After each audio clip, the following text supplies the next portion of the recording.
నేను సంఘని. ఈ ఏడాది 2025 విజయదశమితో నాకు 100 ఏళ్లు పూర్తయ్యాయి. 1925వ సంవత్సరంలో విజయదశమి రోజున నాగ్పూర్లో డాక్టర్ కేశవరావు బలిరామ్ హెడ్గేవార్జీ సంఘ్ అనే విత్తన రూపంలో నన్ను నాటినప్పుడు నేను భవిష్యత్తులో మహా వటవృక్షాన్ని అవుతానని ఆనాడు ఎవ్వరు కూడా ఊహించి ఉండరు.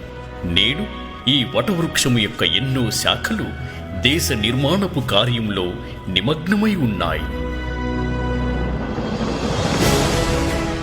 సంఘ యొక్క ప్రథమ సరసంఘ చాలక్ హెడ్గేవార్జీ వారి ఇంటి వద్ద 17 మందితో కూడిన ఈ సమావేశంలో నా ఈ సంస్థని ప్రకటించారు.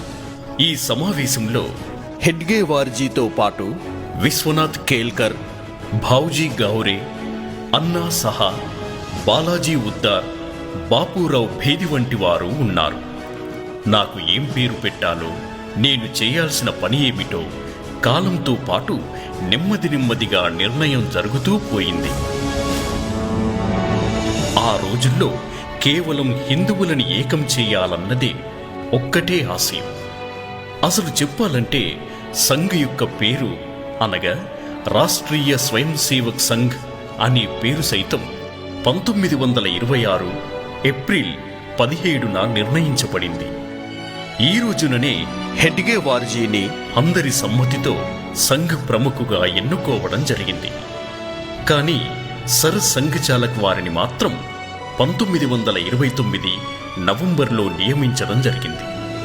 నా పేరుకి గుర్తింపు వచ్చే కంటే ముందు 3 పేర్లపై చర్చించడం జరిగింది. అవేమంటే రాష్ట్రీయ స్వయం సేవక్ సంఘ్, జరీ పట్కా మండల్, ఇంకా భారతోద్ధారక్ మండల్. వీటి కోసం ప్రత్యేకంగా ఓటింగ్ కూడా జరిగింది. పేరును పెట్టేందుకు సమావేశమైన 26 మంది సభ్యుల్లో నుండి 20 మంది సభ్యులు రాష్ట్రీయ స్వయం సేవక్ సంఘ్కే తమ ఓటు వేశారు. ఆ తరువాత ఇక నేను అనగా ఆర్ఎస్ఎస్గా ఉనికిలోకి వచ్చాను. గత కొన్ని దశాబ్దాలుగా దేశ మూలమూలల్లో సంఘ్ యొక్క శాఖలు నిర్వహించబడుతున్నాయి.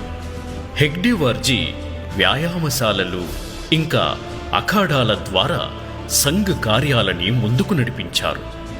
ప్రతి ఒక్క స్వయం సేవకుని ఆరోగ్యవంతమైన మరియు క్రమశిక్షణతో కూడిన స్వయం సేవకులా మలచాలన్నదే వారి తపన.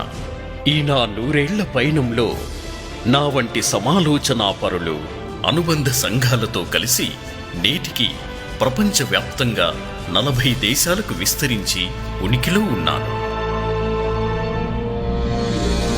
కానీ ఈ నా పయనం అంత తేలికగా ఏమీ సాగలేదు.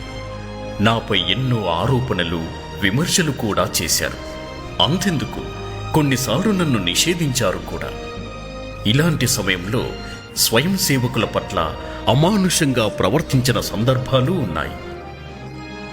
అయినా గాని మేము విరవలేదు.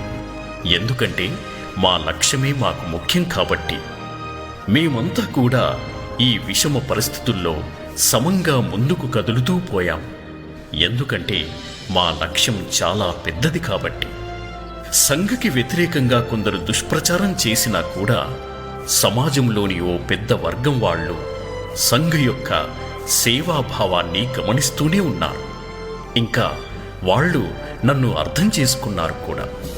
ఎలాగంటే వారిలో చాలా కుటుంబాలు సంఘ స్వయం సేవకుల సహాయం ఏదో ఒక రూపంలో పొందినవారే కాబట్టి.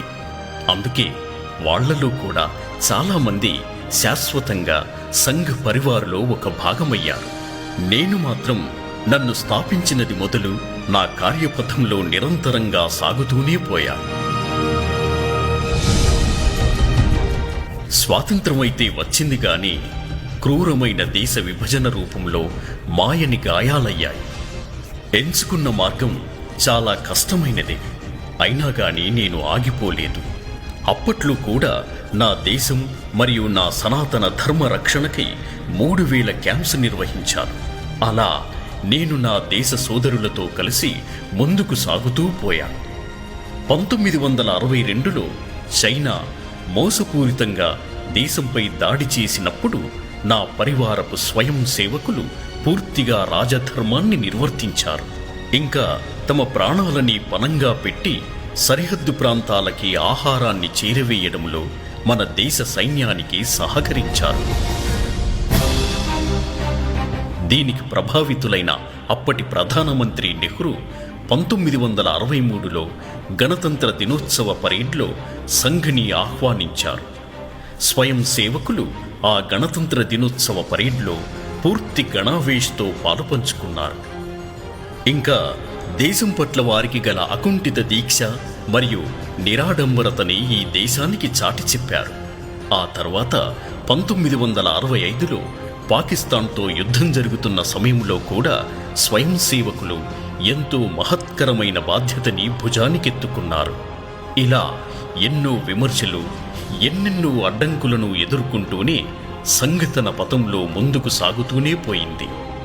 ఎలాంటి ఆపదైనా, యుద్ధమైనా నా నిబద్ధత భారత్కి సమర్పితం. ఆనాడు 25 మంది స్వయం సేవకులతో మొదలైన సంఘ్ ఈనాడు విశాలమైన సంఘటనంగా రూపుదాల్చి ఎలాంటి స్వార్థం లేకుండా మనసా వాచా కర్మన రేయింబవళ్ళు దేశసేవ, మానవ సేవలో స్వయం సేవకులు ఎల్లప్పుడూ కంకణబద్ధులై ఉంటున్నారు. నమస్తే సదా